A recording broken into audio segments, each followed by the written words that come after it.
All right, we are live after a week hiatus.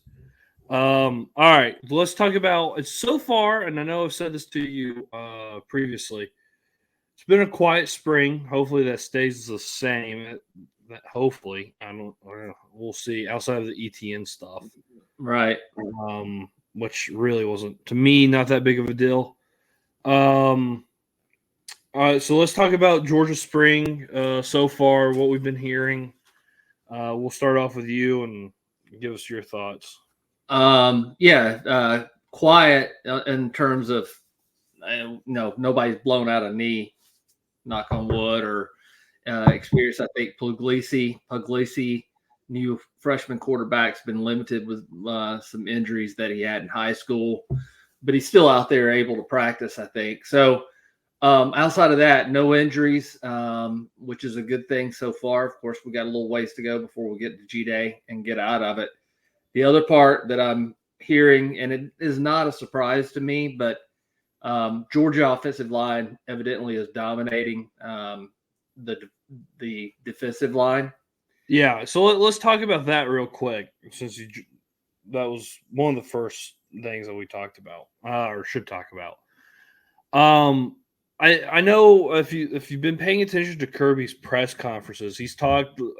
There were questions last press conference about the defensive line in general, right? Um, and there's been some pundits talking about I don't know, like Georgia's defensive line is not. It doesn't have Jordan Davis, Devontae Wyatt, and Jalen Carter on it. I think we're all well Javon Walker, right? right. But the main front, the up front, the guys in between the guards, those guys aren't there anymore. Um, and there's been a few, and I won't name. One has a stitch over his eye right now. But he goes, well, Georgia wasn't because of that, Georgia wasn't terrible. I mean, the most points they gave up was Alabama, and that was 27 points. Well, that might be the case, and that might be true, but I think the conversation is a little bit more nuanced to that. And I think we talked about it in a previous video about the defensive line. Right. There are some there is not concerns because I think this defensive line is probably the best in the country. That's why Georgia got You beat. think that you think the defensive line for Georgia, as it so take in the players that are hurt, like Ingram Dawson, right? Yeah. Um, and the other guys that are not in the spring. You think this defensive line is one of the best in the country? Is that what I just heard you say? It was. Yeah, can you name a defensive line that's better?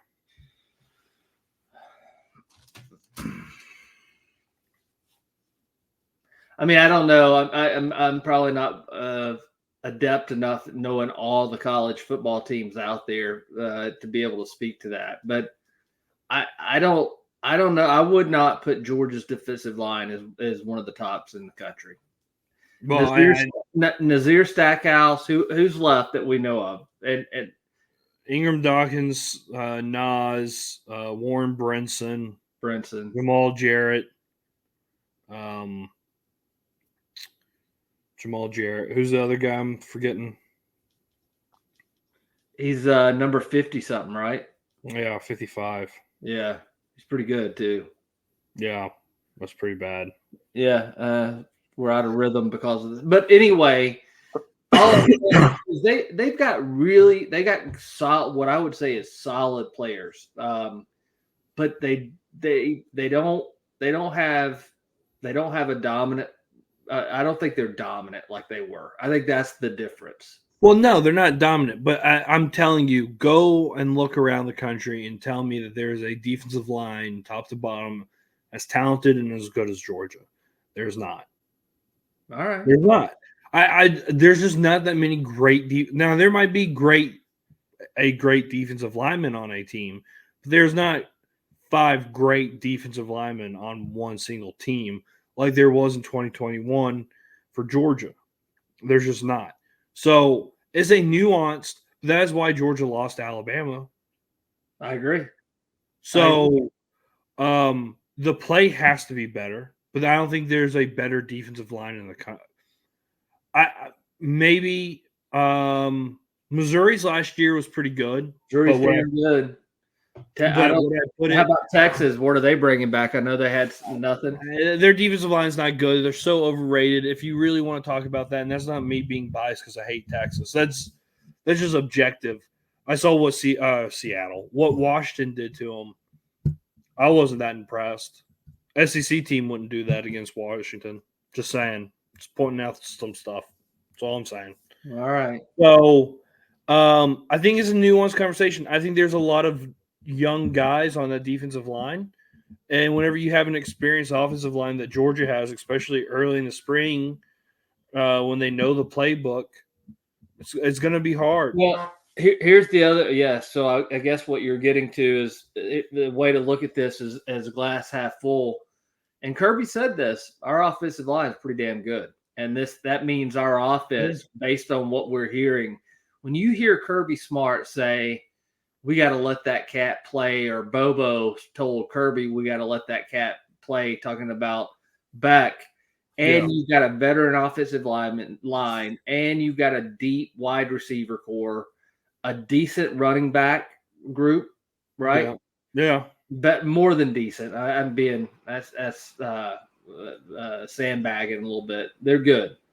When you got all that, this offense has a chance of being really, really good. And what I'm kind of reading the tea leaves on, and this is going to be interesting to see if this actually happens. Bobo is really going to take the reins off of him this year. That's what I'm hearing. And we'll see the first 3rd down and 8, and we run a draw play or a screen. Georgia fans panic. With Bobo's not letting that cat play. That's what I'm going to be one of them. If you're going to let him play, right? And I mean, we'll see. I mean, he really didn't take the reins off of Stafford, and that's when you could let the cat play. Yeah. They opened it up more Stafford's last year, but it wasn't like he was Joe Burrow. I mean, he had some talent around him, but not as talented as this team. So I'm going to be real curious. We'll see if Bobo's got, Monken, in my opinion, and I don't pretend to know him, but Monken, first of all, he knew the resources that he had. And number 2, he had a big set of brass balls, dude. He was a little bit of a riverboat gambler, right? Yeah. Like he would take shots. And I just saw Bobo, in my opinion, I'm not killing him because I do think he's a good coach. And anybody hearing this, I'm not one of these Bobo, guys that say, "Oh, he sucks." I think he's a really good coach, but I think he can, or I think empirically he tightened up. Well, of course, yeah, I don't. And he was also hampered by not having all of his players, right? So those, So I think those, to be fair, if I'm him too, I'm like, shit, I'm missing Brock Bowers, or he's not 100%. Lad McConkey's not 100%. I'm gonna rein this thing in and lean on our defense, which is pretty fucking good. So I get that, which I think is what he did. Well, yeah, I think he did too. So, but I wouldn't panic about the defensive line. It's just not there. There's a lot of missing pieces that are out for the spring. I mean, no one's talked about Michael Williams because he's been dinged up and he's playing an outside linebacker type deal, like an edge rusher. So I think the panic that's being created right now is a little premature. So let me ask you a question. I'll kind of like turn your question back on you. In the Southeastern Conference, the team that will beat Georgia or could beat Georgia is going to be able to pound the ball, right? Would you agree with that? Yeah. So who in the Southeastern Conference has a good enough offensive line and good enough quarterback to be able to? Well, that's the thing. I don't know now. You think Lane Kiffin could pull that off? No. I don't. I don't think the talent that Ole Miss, they don't have it up front yet. I know Lane talks, and they got a bunch of transfers. they're still behind. That's the thing. Like, you can go and get as many people as you want in the transfer portal. There's not too many good offensive linemen that transfer schools. No, because you know why? I do know why. Why? Well, you go ahead and say it. Because there's not any NIL money for fucking offensive linemen. Yeah. Nobody's going to pay a big. I mean, you have to be an incredible Isaiah. What's his name? Our guy that started first year at Georgia from Pace Academy, plays for the Giants. Thomas. Yeah, Isaiah Thomas. He might get some. Andrew Thomas, nice. Andrew. Anyway, fucked me up. He might get some a little bit of sugar money for moving, but typically speaking, you're not going to have offensive linemen because they're not marquee players. Well, to answer your question, I don't know too many. I think Auburn, but I don't know Auburn's situation with their offensive line because last year it was all seniors on that offensive line. So I don't know how many guys. I don't know that. Yeah, I don't know that either. So, but if right now, but again, Auburn's a home game for us. So that's hard. Probably closer to the season, we probably need to take a look at that and say, okay, because I do think, I mean, outside of just the pure attrition of playing the schedule that we're going to have to play this next year, right? Yeah. The teams that are going to be dangerous for Georgia to play are going to be the ones with a really good offensive line, quarterback can get them in the right play, and running backs that are dynamic enough to hurt Georgia. And that, I mean, I don't know who that's going to be. It may not be anybody, but it might not be anybody in the SEC.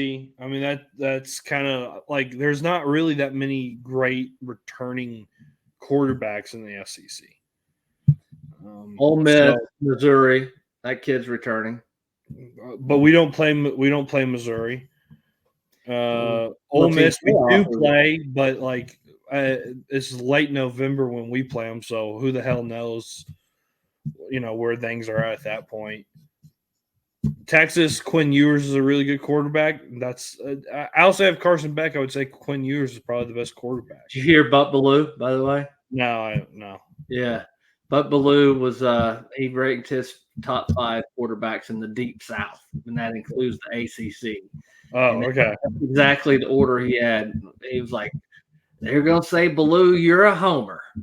But I'm telling you, Carson Beck is number 1, and he got rid of his mullet, so I'm going to vote Quentin Ewers number 2. Ewers is a good quarterback. I think that's why they got into the playoffs. Huh? He said, but Buck says he needs to work on his consistency. There's a lot of up and down games with him. So Jackson Dart I think he had Jackson Dart up there number 3, if I'm not mistaken. I saw what Jackson Dart did. He didn't scare me any. So he can make all the throws. He's very mobile. I can see why. He'll be a draft pick for sure. Maybe. I don't know. But we really went off. I don't know where the fuck we went. But I think so far, spring-wise. Oh, let's talk about this before we end this segment. I know we have differing opinions on this, and I know it's like 2 weeks old now. But the ETN story is such a nothing burger. And it's a nothing burger. You're living in like the 1980s NCAA, and the death penalty still exists. No, I'm not. Yeah, you are. No, I'm not. It is not an indictment on Kirby Smart. It is not an indictment on the Georgia football program. It's just not. We can sit here all day and clutch our pearls. This is a different world that we're all living in, and we have to adjust to this. And we're just not. No one is. Well, some people are. Some people aren't. I find it really annoying. This is where most of this is coming from, is the Florida fans who clutch their pearls and talk about how, and then they have a quarterback that was looking at kiddie porn. Caught up in that shit way. But it just bothers me that Kirby has institutional chaos and He's running this I don't believe that. the U program, and they're just No. screwing strippers. But I don't think it's that big of a deal. I know somebody died because of it, but this guy was a transfer. And the Athens PD, I think they have their fucking ears up for any Georgia player that does anything. I can't, obviously I don't know anything about that. And I can't speak to the culture, but I know what I see on the field, the discipline that I see on the field, how well conditioned we are, how well coached we are, tells me that there's no culture issue. Having said that, from a university standpoint, and I don't even lay this at the feet of Kirby necessarily, but I believe there is a culture there, subversive culture of racing, and then you've got these guys that are with the NIL money, and I don't begrudge anyone getting paid to play and all that kind of stuff, but that's not what I'm saying. I think players should. I think it's good that their parents can get on a plane and come watch their kids play. All that's fine, man. But when you're giving these kids enough money to buy these super horse-powered up cars, you're mixing up with they're not mature enough to handle that.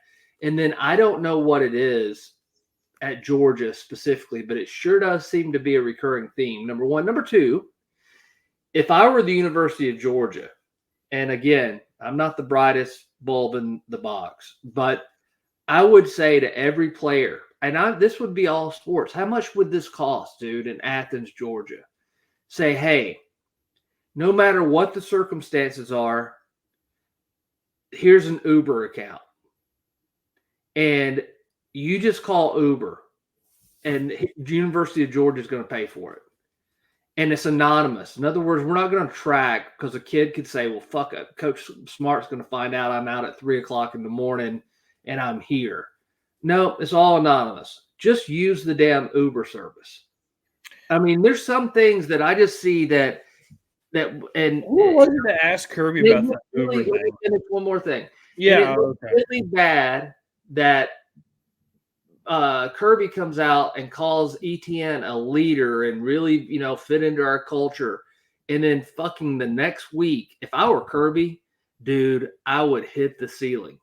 And then he comes out and does this. You should know, I mean, the players have also, I don't lay this all at Kirby, but there's a problem at Georgia. The other players that lost a teammate should say, hey, dumbasses, call one of us. There's got to be a sober guy on the team that could come to Athens and go somewhere in Athens and pick up a fellow teammate. We got to stop this shit. I don't think the problem's unique at the University of Georgia.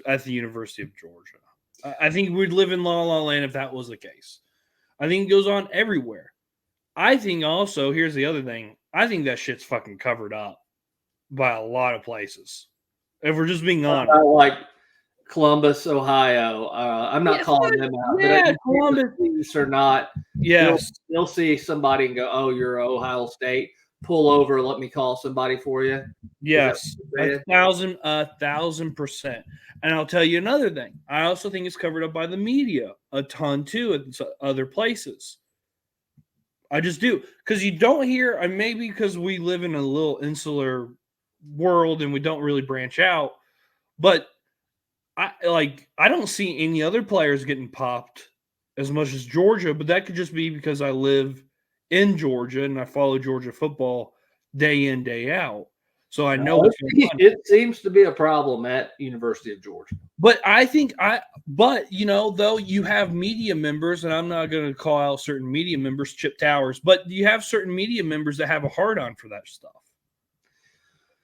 Well, it's unfortunate. I can't speak to that, but I can. It's really obvious, bro. Huh? I said, don't give them any ammunition. Well, I'm not excusing the behavior at all. But it seems like there is a narrative that certain media, the AJC, likes to push a ton. And it's crazy to me because you wouldn't see that at any other place. And yet Georgia, because it's like old Georgia stuff. This is old Georgia stuff where they kowtow to the AJC. The first time that Georgia ever shot across at the AJC was for that whole Jamal Jarrett and Devin Willock car crash story. That was the only time that there was a shot across the bow to the AJC, but there's been more abuse between those two, or one-sided abuse, and Georgia's never done anything about it.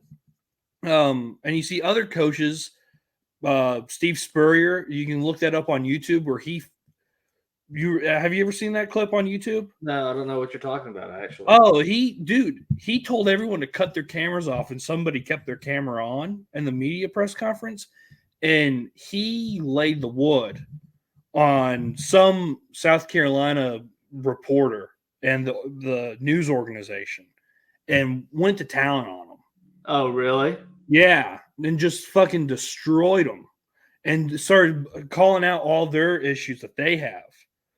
You don't see that from any Georgia people. No.